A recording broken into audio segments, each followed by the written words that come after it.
To understand this issue, it is helpful to know what happened leading up to Bill 13. From the late 1990s to about 2008, many boards of education began to adopt sexual orientation policies to basically protect their staff. Prior to this time, LGBT teachers in our schools were quiet about their lifestyle. During the late 1990s, it did become socially acceptable for homosexuals to be more open about their lifestyle.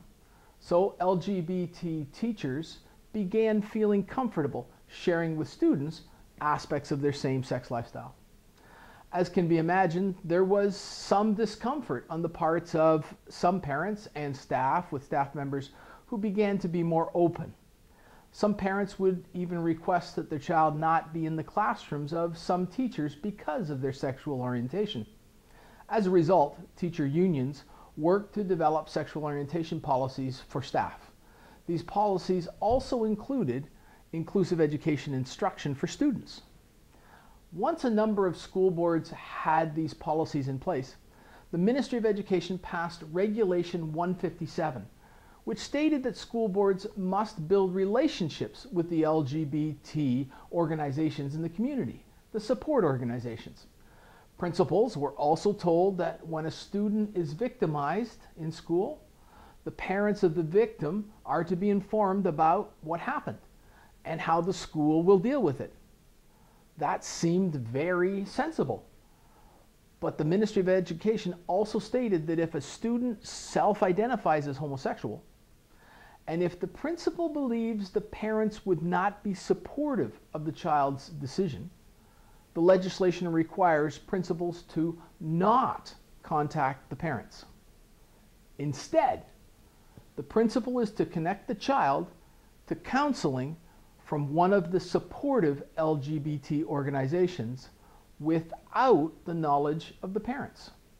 In January 2010, the Ministry of Education used that equity policy and revised the new Ontario Health Curriculum. These revisions caused an enormous outcry from the traditional principal community who considered the curriculum content to not be age appropriate. You may remember some of the examples. In kindergarten, students were introduced to alternative sexual lifestyles. By grade 3, students were to learn about gender identity issues, which means you may be one gender but could later choose another. This is often referred to as the concept of gender fluidity, which means you can expect to be treated as the gender that you desire, and this can change throughout your life. In grade 5, students would learn about personal satisfaction through masturbation and vaginal lubrication, and by grade 7, the health curriculum would include references to anal and oral sex. This curriculum document was posted on the Ministry of Education's website.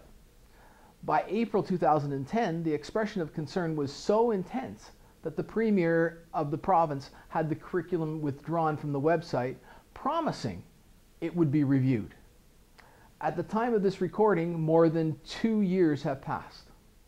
In that time, a number of cabinet ministers within the Liberal and NDP parties have publicly stated that the curriculum, even the controversial content, will return and be implemented.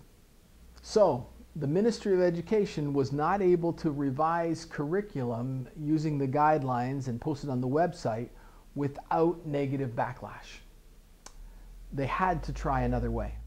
In spring of 2011, the Toronto District School Board, the most friendly school board to LGBT issues, published on the internet a new resource called Challenging Homophobia and Heterosexism, a K-12 curriculum resource guide.